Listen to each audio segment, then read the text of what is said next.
민수가 사고가 났다니까 어떡하지? 걱정하지 마. 이제 우리가 당당하게 만날 수 있는 기회야. 하지만 병원에 가서 간병해야 하는 거 아니야? 왜? 우리가 새로 시작하려는데 왜 그래야 해? 사람이 진짜로 부서지는 순간은 뼈가 아니라 마음이 부서질 때다. 그리고 그건 단 한 줄의 메시지로도 충분했다. 3년간의 결혼, 5년의 사랑, 그리고 단 한 번의 사고. 그가 병원에서 죽음과 싸우는 동안 가장 믿었던 두 사람은 다른 침대에서 웃고 있었다. 사랑이라는 이름으로 배신을 정당화하고 당신이라면 참을 수 있겠는가? 이 이야기는 단순한 불륜 이야기가 아니다. 어쩌면 누구나 겪을 수 있는 한 남자의 전부가 무너지는 순간, 그리고 그 무너진 조각들을 하나하나 다시 쌓아 복수와 재생이라는 이름으로 일어선 이야기다. 모든 것을 잃은 남자, 그리고 끝까지 당당했던 그들. 과연 누가 이겼을까? 당신은 마지막 장면에서 통쾌함과 동시에 씁쓸함을 마주하게 될 것이다. 결말은 여러분의 예상을 완전히 뒤엎을지도 모릅니다. 여러분의 생각은 어떠셨나요? 댓글로 꼭 남겨주세요. 구독과 좋아요도 잊지 마시고 방탐정의 이중 파일과 함께 더 놀랍고 흥미로운 이야기 속으로 떠나봐요. 하얗게 빛나는 병실의 형광등 아래 나의 얼굴이 마치 다른 사람처럼 낯설게 보였다. 어디선가 기계가 뿜어내는 소리와 일정한 간격으로 깜빡이는 모니터 불빛. 생명을 간신히 붙잡고 있는 이 공간은 더 이상 내가 알던 세상이 아니었다. 나는 깨어난 순간부터 느꼈다. 뼈가 아닌 삶의 경계가 부서졌다는 것을. 3일 전 프로젝트 마감을 앞두고 퇴근하던 길이었다. 출입문 앞에서 핸드폰을 확인하다 계단을 놓쳤고 몸은 허공을 가르며 그대로 바닥에 부딪혔다. 목과 허리, 골절과 신경 손상. 의사는 내가 살아있는 것 자체가 기적이라 했지만 나는 그 말에 감동하기보단 단지 외로움을 느꼈다. 손목에 연결된 링거, 복부를 감싸는 압박밴드, 코에 연결된 산소 튜브가 나를 붙잡고 있었고 나는 천천히 고개를 돌려 병실을 둘러봤다. 아무도 없었다. 침대 곁에 놓인 소파도, 창가의 커튼도, 벽에 걸린 시계조차 소리 없이 멈춰 있는 것 같았다. 지연아. 입에서 새어나온 이름은 나조차도 낯설었다. 결혼한 지 3년, 연애를 포함하면 5년이라는 시간이 스쳤다. 크게 다툰 적도 없었고 서로의 일상에 따뜻함을 심어주는 사람이었다고 믿었다. 밝은 웃음으로 나를 감싸 안던 그녀. 내가 마감을 밤새도 챙겨주던 그 손길이 왜 이제는 이토록 멀게만 느껴질까? 나는 손을 뻗어 테이블 위에 있던 휴대폰을 힘겹게 집어들었다. 화면을 눌렀지만 손끝이 말을 듣지 않았다. 몇 번을 시도해도 연결되지 않았고 결국 지연에게 전화를 걸었다. 하지만 냉정한 기계음만 되돌아왔다. 전원이 꺼져 있습니다. 내 심장도 그 말과 함께 멎는 것 같았다. 다시, 또 다시, 결과는 같았다. 한 줄기 희망처럼 떠오른 이름이 있었다. 태호. 대학교 때부터 함께했던 친구, 사업 초기에도 밤을 새며 함께 기획서를 만들었던 형제 같은 존재. 그도 연결되지 않았다. 간호사님. 숨을 몰아쉬며 간신히 부른 목소리의 젊은 간호사가 뛰어왔다. 나는 침착하게 말했다. 제 아내한테 연락 좀 부탁드릴게요. 지연이라는 사람입니다. 번호는요? 그녀는 태블릿으로 보호자 정보를 확인한 뒤 미안한 표정을 지었다. 계속 꺼져 있네요. 다른 연락처는 없으신가요? 태호의 번호도 건넸지만 역시나 연결되지 않았다. 간호사는 조금 더 시도해보겠다고 말하며 조용히 나갔다. 병실엔 다시 정적이 내려앉았다. 밖에서는 간호사의 발걸음 소리만 어렴풋이 들려왔다. 나는 창밖을 바라보며 상상했다. 병실 문이 열리고 지연이 눈물로 얼굴을 적시며 여보, 미안해요라고 달려오는 모습. 하지만 그건 너무 선명해서 오히려 비현실적으로 느껴졌다. 그날 오후 회진을 돌던 의사가 말했다. 수술은 잘 됐습니다. 하지만 완전한 회복까진 최소 6개월 정도 걸릴 겁니다. 재활 치료도 꾸준히 받아야 하고요. 나는 고개를 끄덕이며 물었다. 혹시 제 아내가 오면 사고 내용을 전해주실 수 있을까요? 의사는 물론이죠라고 답하며 보호자가 오면 자세히 설명해주겠다고 덧붙였다. 그날 저녁 손끝이 조금 움직이기 시작했을 때 나는 가장 짧고 절실한 문자를 보냈다. 여보, 사고 났어. 병원에 있어. 와줘. 답장은 오지 않았다. 태호에게도 보냈지만 마찬가지였다. 나는 천장을 바라보며 조용히 중얼거렸다. 분명히 내일은 오겠지. 하지만 새벽이 되어도 아무도 오지 않았다. 꿈속에서조차 그녀는 나를 붙잡았지만 깨어나면 언제나 그 손은 허공을 가르고 있었다. 이틀째 되는 오후, 드디어 문자 한 통이 도착했다. 보낸 사람은 지연이었다. 여보, 미안해요. 태호랑 갑자기 해외 출장이 생겨서 나가게 됐어요. 일주일 정도 걸릴 것 같아요. 걱정 마요. 나는 화면을 한참 바라보다가 고개를 떨궜다. 숨을 들이마셔도 심장이 뛰지 않는 것 같았다. 출장? 지연은 해외 출장을 갈 일이 거의 없는 부서에서 일했다. 게다가 태호는 다른 업종 아닌가? 왜 함께? 나는 문자를 보냈다. 무슨 출장인데? 어디야? 나 많이 다쳤어. 답장은 오지 않았다. 이상하다는 생각이 머릿속을 떠나지 않았다. 지연의 목소리가 기억보다 차가웠고 그 모든 상황이 점점 현실처럼 느껴지지 않았다. 그날 밤 나는 잠을 이룰 수 없었다. 창문을 타고 들어오는 달빛이 희미하게 병실 바닥을 적시고 있었고 벽시계의 초침이 뚜벅뚜벅 시간을 베어내는 소리만이 깊은 정적을 갈랐다. 지연은 내 사고를 알고 있을 텐데 왜 아직 오지 않는 걸까? 출장이라던 말, 그것도 태호와 함께라는 설명은 도무지 받아들일 수 없었다. 전화를 했을 때 느껴졌던 그 낯선 어조. 우연이라 하기엔 모든 게 너무 어색했다. 다음 날 아침 나는 간호사에게 부탁해 지연의 직장에 전화를 걸어보았다.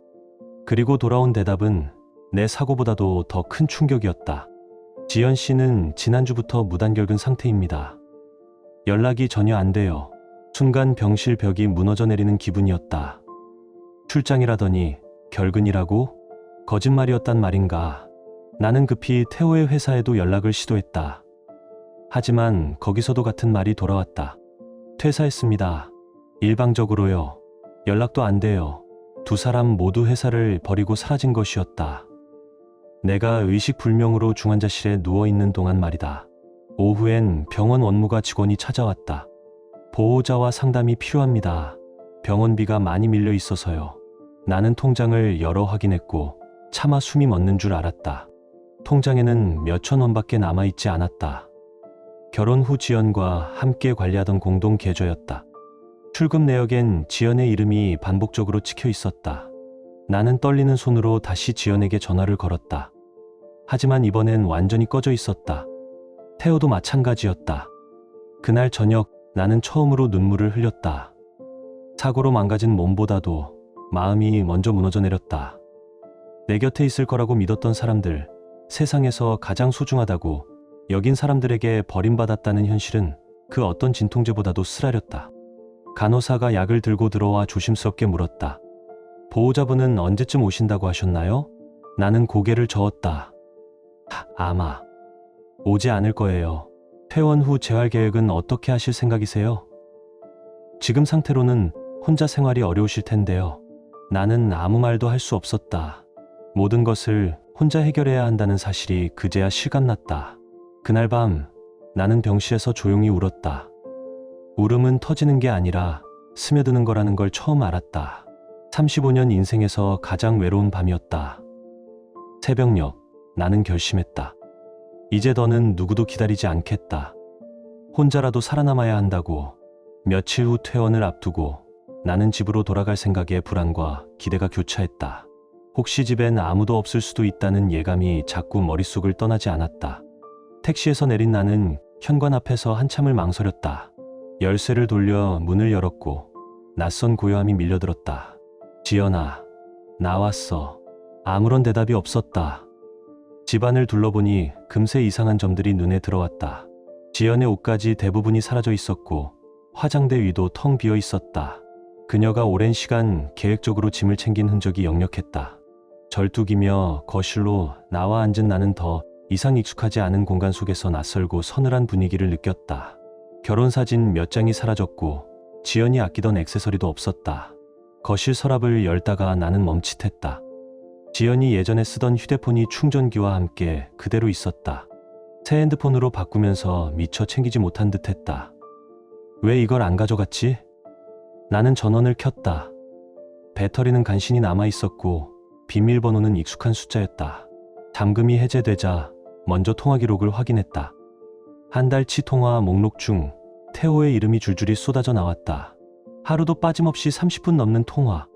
심장이 서서히 얼어붙는 기분이었다. 문자 메시지를 열어보자 진실은 더 노골적이었다. 오늘 민수 야근이래. 우리 볼 수 있겠다. 응, 8시에 그 장소에서. 너랑 있으면 시간이 너무 빨리 가. 나도 그래. 빨리 민수한테 말하고 싶어. 내 손에서 핸드폰이 덜덜 떨렸다. 그들의 관계는 단순한 실수가 아니었다. 계획된, 치밀한, 반복된 배신이었다. 심지어 내가 입원한 날 밤에도 그들은 메시지를 주고받고 있었다. 민수 사고 났다는데 어떡하지? 걱정 마. 이젠 우리가 당당하게 만날 수 있는 기회야. 그래도 병원은 가야 하지 않아?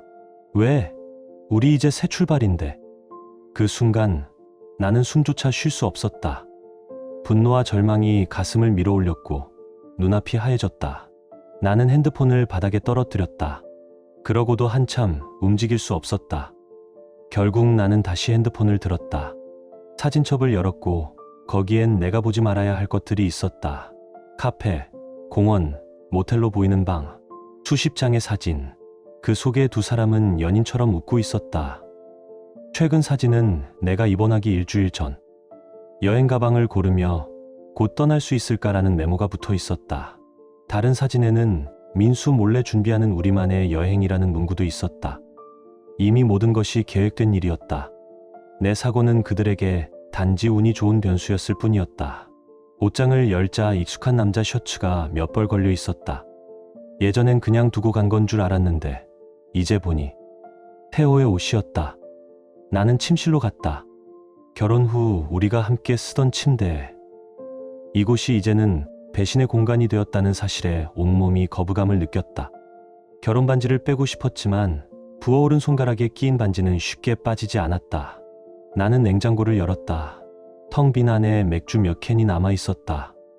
그날 나는 처음으로 혼자 술을 마셨다. 지연의 말, 그녀의 눈빛, 야근이라는 핑계, 태호와의 우연한 만남들. 모든 것이 퍼즐처럼 제자리를 찾아갔다. 그리고 나는 깨달았다. 나는 사랑을 지킨 게 아니라 배신을 품고 살아왔다는 걸. 그날 밤 민수는 거의 한숨도 자지 못했다. 침대에 누우면 지연과 태호의 모습이 머릿속을 맴돌았다. 결국 소파에 옮겨 누웠지만 잠은 오지 않았다. 새벽녘 그는 조용히 결심했다. 이대로 당할 수만은 없다. 언젠가 두 사람이 돌아올 테니 그때를 대비해야 했다. 민수는 지연의 옛 휴대폰에서 모든 증거들을 자신의 폰으로 옮겼다. 문자, 통화 기록, 사진 빠짐없이 백업했다. 이제 더는 물러서지 않겠다고, 반드시 대가를 치르게 하겠다고 마음속으로 되뇌었다. 한 달쯤 지난 어느 오후 초인종이 울렸다. 문을 열자 지연과 태호가 나란히 서 있었다. 선태난 얼굴, 편한 표정. 그들은 마치 휴가에서 돌아온 사람 같았다. 여보, 오랜만이야. 지연은 태연하게 웃으며 인사했다. 태호도 평소처럼 말했다. 형, 잘 지냈어? 두 사람은 거실로 들어와 자연스럽게 손을 잡고 앉았다. 숨기려는 기색조차 없었다. 이혼해요. 지연이 먼저 입을 열었다. 예상했던 말이지만 직접 들으니 민수는 심장이 내려앉았다. 우리 이미 끝났어요. 태호와는 진짜 사랑이에요. 형, 미안해. 감정은 어쩔 수 없잖아. 태호도 덧붙였다. 민수는 믿기지 않았다. 내가 병원에서 죽다 살아났는데 여행 갔던 게 사랑이야? 숨길 이유가 없죠. 이제 자유롭게 사랑하고 싶어요. 지연의 눈엔 죄책감이 없었다. 그래, 이혼하자. 민수는 차분히 말했다. 대신 너희가 무슨 짓 했는지는 내가 다 알고 있어. 민수가 지연의 옛 폰을 꺼내 들자 두 사람의 얼굴이 굳었다. 그러나 곧 다시 뻔뻔한 표정으로 되돌아왔다. 그래서 어쩔 건데요? 지연은 오히려 따지듯 물었다. 사랑해서 만났는데 그게 죄예요? 그게 사랑이라고? 민수의 눈에 분노가 번졌다. 우리는 진심이에요. 어쩔 수 없었어. 태호는 민망한 듯 말끝을 흐렸다. 좋아. 법정에서 보자. 민수는 단호했다.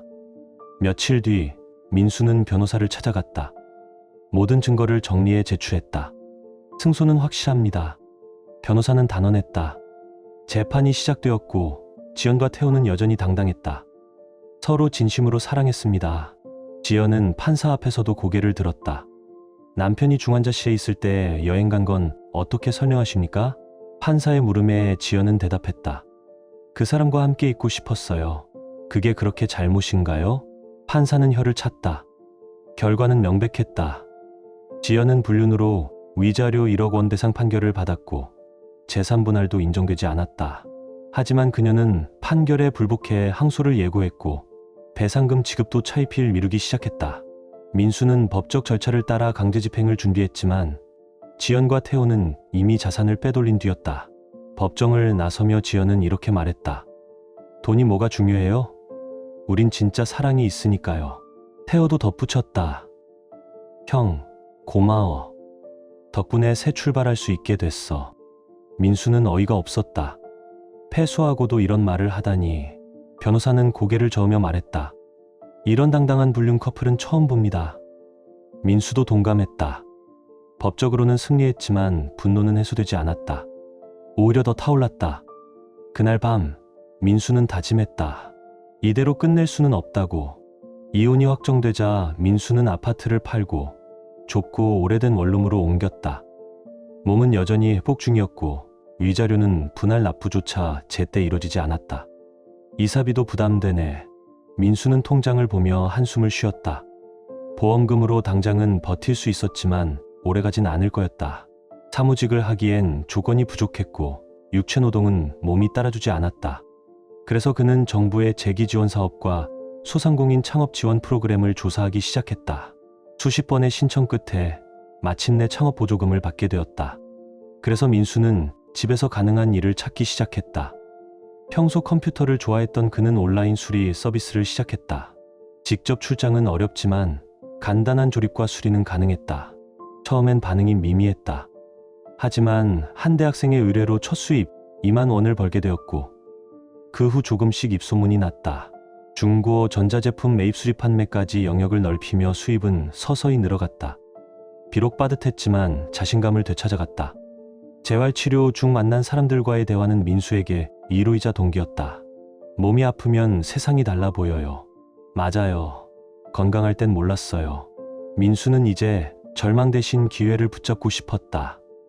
언젠가 반드시 다시 일어설 날이 올 거라 믿으며. 밤이면 혼자 컴퓨터 앞에 앉아 외로움과 싸웠지만 이렇게라도 자신을 지키는 게 낫다고 생각했다. 가끔 지연과 태호가 어떻게 지내는지 궁금했지만 일부러 알아보지 않았다. 그들은 과거였다. 민수는 이제 자신의 미래만 바라보고 있었다. 정말 미안해. 그땐 우리가 미쳤었어. 지연의 목소리는 떨렸지만 민수는 차갑게 자리에서 일어섰다. 미안하지만 도와줄 수 없어. 태호가 다리를 붙잡고 울부짖었다. 오빠, 제발, 정말 죽을 것 같아. 하지만 민수는 한 번도 돌아보지 않았다. 7년을 기다려 완성한 복수였지만 마음 한켠은 공허했다.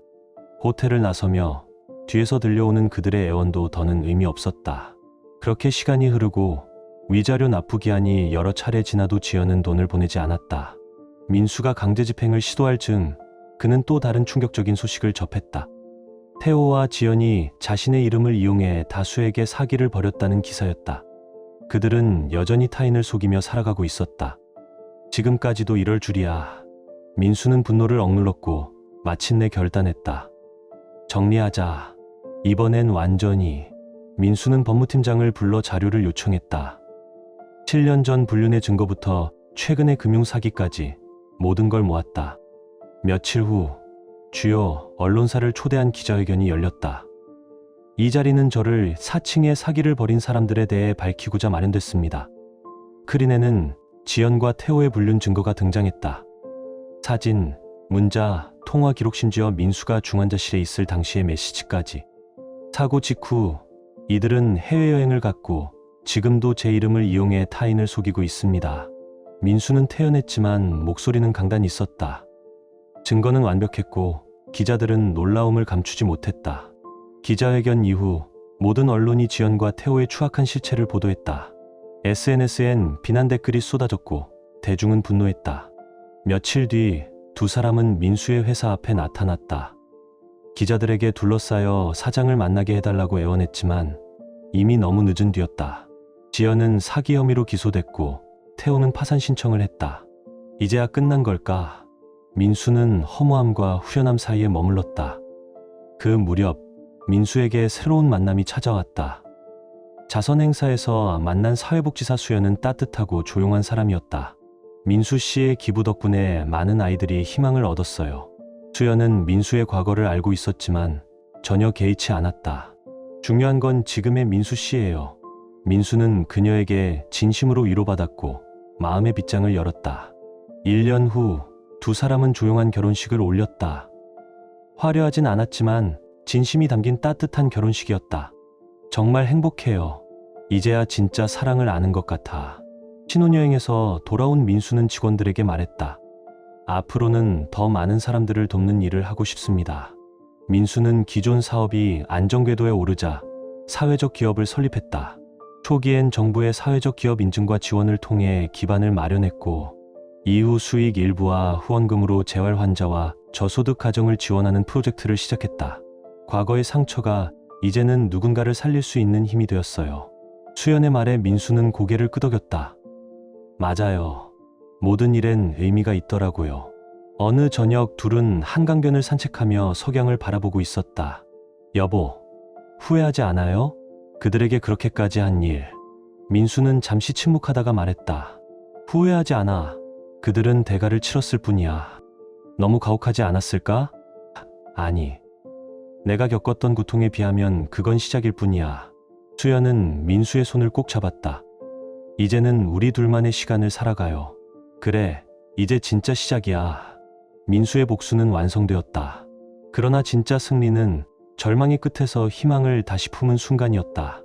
배신과 고통을 이겨낸 민수는 더 단단해졌고 그 상처는 누군가에게 손 내밀 수 있는 따뜻함이 되었다. 진정한 성공은 복수가 아니라 과거에 끌려가지 않고 자신을 다시 세워남을 도울 수 있는 사람으로 성장하는 데 있다는 걸 그는 증명해냈다. 당신은 이 이야기를 어떻게 느끼셨나요? 댓글로 당신의 생각을 들려주세요. 이 이야기가 여러분께 작은 감동이 되었거나 잠시 멈춰 삶을 돌아보게 하는 계기가 되었다면 혹은 바쁜 일상 속에서 따뜻한 위로가 되어주었다면 그것만으로도 저희는 더할 나위 없이 기쁩니다. 여러분의 좋아요와 댓글 그리고 구독은 이러한 이야기들이 더 많은 사람들에게 닿을 수 있도록 따뜻한 다리 역할이 됩니다. 끝까지 함께해 주셔서 진심으로 감사드립니다. 늘 평안하시고 사랑과 진심이 가득한 하루 되시길 바랍니다.